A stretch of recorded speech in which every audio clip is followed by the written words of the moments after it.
வணக்கம் நண்பர்களே. நான் உங்கள் நண்பன் Rajanadi astrologer and clinical acupuncturist.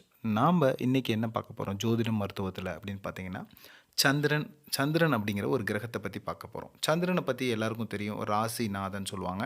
So சந்திரன் தான் உங்கள் ராசியையும் சொல்லும். நீங்கள் என்ன ராசிங்கிறது சந்திரனை வச்சு இன்றைக்கி தெரிஞ்சுக்கலாம். அப்போ சந்திரன் என்னென்ன விஷயங்களை சொல்லும் நம்ம ஜோதிடத்தில்? மனம் அப்படிங்கிற விஷயத்த சொல்லும். ப்ளஸ் வந்து பயணங்கள், உங்கள் வாழ்க்கையில் நிறைய பயணங்கள் வந்து சந்திரன் சொல்லும். அம்மா சம்மந்தப்பட்ட, அம்மா உறவுகள் சம்மந்தப்பட்ட, அம்மா அன்பு சம்மந்தப்பட்ட விஷயங்களை சொல்லும். வீடு, நம்ம வாழக்கூடிய ஒரு வீடு சந்திரனை வச்சு சொல்லலாம். நீர், அழகு, பிடிவாதம், அமைதி, இதெல்லாம் வந்து சந்திரனை வச்சு சொல்லலாம். மகிழ்ச்சி, தயவு, தூக்கம், சாப்பாடு, சரிங்களா? இது எல்லாமே வந்து சந்திரனை வச்சு சொல்லலாம். அது மட்டும் இல்லாமல் சந்திரன் எப்போ வந்து உங்கள் ஜாதகத்தில் வந்து கொஞ்சம் கெட்டுப்போங்கிறது வந்து சந்திரன் இருக்கும் இடத்துலேருந்து ராகுவோ அல்லது கேதுவோ திரிகோணத்தில் இருக்கும் பொழுது உங்களுக்கு இந்த விஷயங்கள் எல்லாம் தடைபட்டு தான் கிடைக்குங்கிறது விதி. சந்திரன் இருக்கும் இடத்துலேருந்து ராகுவோ கேதுவோ திரிகோணத்தில் இருக்கும் பொழுது நாம் என்ன பண்ணலாம்? அதுக்காக இதனால் என்ன ஆச்சுன்னா, பெண்களுக்கு வந்து பார்த்திங்கன்னா தலைவலி, தூக்கமின்மை, கர்ப்பப்பை சம்மந்தப்பட்ட பிரச்சனைகள் வரத்துக்கு வாய்ப்பு இருக்குது. ஆண்களுக்கு வயிற்று வலி, அஜீரண கோளாறு, வந்து அந்த மாதிரியான விஷயங்கள், தூக்கமில்லாத பிரச்சனைகள், குழப்பம், முடிவெடுக்கிறதுல பிரச்சனைகள். பெண்களுக்கு வந்து பார்த்திங்கன்னா இரத்த சோகை, வயிற்று வலி, மற்றும் ஆண்களுக்கு மன விரக்தி கொடுக்கும். பல நேரங்களில் குழப்பங்களையும் கொடுக்கும். சரி, இதுக்கு என்ன தான் தீர்வு அப்படின்னு பார்த்தீங்கன்னா, அக்குப்ரெஷரில் வந்து நம்ம வந்து இதுக்கு உண்டான ஆரோக்கிய குறைபாடுக்கு நம்ம வந்து சில புள்ளிகளை நம்ம வந்து பயன்படுத்துவது மூலமாக இதிலேருந்து நம்ம தவிர்த்துக்கலாம். இதில் முதல் புள்ளி வந்து பார்த்திங்கன்னா லிவர் 3 அப்படிங்கிற ஒரு புள்ளி. ஸோ இந்த புள்ளியை அழுத்துவதன் மூலம் உங்களுக்கு மன அழுத்தம், தூக்கமின்மை வந்து குறையும்.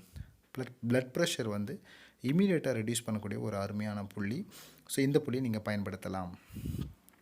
அடுத்தது வந்து பார்த்திங்கன்னா GB20 அப்படிங்கிற ஒரு புள்ளி. ஸோ இந்த புள்ளி வந்து தலைவலி, கண் தொடர்பான பிரச்சனை, தூக்கமின்மையை வந்து இம்மீடியட்டாக சரி பண்ணும். இன்சோமியான்னு சொல்லக்கூடிய தூக்க பிரச்சனையை சரி பண்ணும். ஸோ இந்த புள்ளியை நீங்கள் வந்துட்டு ப்ரெஸ் பண்ணுறதுனால நமக்கு நல்ல ஒரு பெனிஃபிட் கிடைக்கும். மெயினாக வந்து சந்திரன் கேது இருக்கவங்க இந்த பாயிண்ட்ஸ் எல்லாம் நீங்கள் யூஸ் பண்ணலாம். அடுத்தது வந்து பார்த்திங்கன்னா P6 அப்படிங்கிற ஒரு புள்ளி. இது ஒரு அருமையான புள்ளி. வந்து மனப்பதட்டம், பயம், மனம் ரீதியான பிரச்சனைகளை வந்து கிளியர் பண்ணி கொடுக்கும். ஸோ இந்த புள்ளியை நீங்கள் பயன்படுத்தலாம். இந்த புள்ளியை பயன்படுத்துவதனால வந்து நமக்கு வந்து நல்ல ஒரு ரிலாக்ஸேஷனும், மன ரீதியான ஒரு கம்ஃபர்ட் கிடைக்கும், சரிங்களா? அடுத்தது வந்து பார்த்திங்கன்னா வந்து H7 அப்படிங்கிறது இருதய புள்ளி. வந்து இது வந்து பார்த்திங்கன்னா பெண்களுக்கு வந்து ரத்தம் சம்மந்தப்பட்ட பிரச்சனை, சோர்வு, இதெல்லாம் குறைச்சி பெண்களுக்கு வந்து மாதவிடாய் சம்மந்த பிரச்சனையை கிளியர் பண்ணும். ஸோ இந்த புள்ளியை நீங்கள் வந்து ரெகுலராக வந்துட்டு 20 to 30 டைம்ஸ் வந்து 2 to 3 டைம்ஸ் வந்து பர் டே வந்து நீங்கள் வந்து பயன்படுத்தலாம். ஸோ அடுத்து வந்து உணவு முறைகள் வந்து பார்த்திங்கன்னா மெயினாக வந்து பார்த்திங்கன்னா இந்த சந்திரன் கேதுக்கு வந்து மனம் ரீதியான பிரச்சனைகள் இதுக்கெல்லாம் வந்து என்ன பார்த்திங்கன்னா வாழைப்பழம், அது வந்துட்டு பனானா நீங்கள் எடுத்துக்கலாம். ஸோ இதில் நல்ல ஒரு பொட்டாசியம் வந்து சுகர் லெவல் மெயின்டைன் பண்ணக்கூடிய அளவுக்கு அதில் வந்து மினரல்ஸ் இருக்குது. அடுத்து வந்து மில்க்கு, இது எல்லாருக்கும் உண்டான கால்சியம் வந்து இன்க்ரீஸ் பண்ணும். இதனாலேயே நல்ல செடேஷன் உங்களுக்கு கிடைக்கும், நல்ல ஒரு உறக்கம் வரும். ஸோ கால்சியம் லெவல் வந்து இன்க்ரீஸ் பண்ணும். அது மட்டும் இல்லாமல் நட்ஸ், இந்த வந்து பாதாம், பிஸ்தா, இந்த மாதிரி நட்ஸ் வந்து உங்களுக்கு வந்து நல்ல ப்ரோட்டீனும் கால்சியம் நல்லா இருக்குது. ஸோ இது மூலிமா நல்ல ஒரு தூக்கம் வரும். அது மட்டும் இல்லாமல் இது வந்து ஹெர்பல் டீ கூட நீங்கள் எடுத்துக்கலாம். இது வந்து நல்ல ஒரு மனம் ரீதியான ஒரு கம்ஃபர்ட் கிடைக்கும். அது மட்டும் சரி நண்பர்களே, இந்த வீடியோ பிடிச்சிருந்தா உங்களுக்கு தெரிஞ்ச நண்பர்களுக்கு பயனுள்ளதாக நீங்கள் விரும்புனீங்கன்னா நீங்கள் ஷேர் பண்ணுங்கள். உங்களுக்கு பிடிச்சிருந்து ஏதாவது டவுட் இருந்தாலும் நீங்கள் வந்து கமெண்ட் பண்ணுங்கள். நன்றி, வணக்கம்.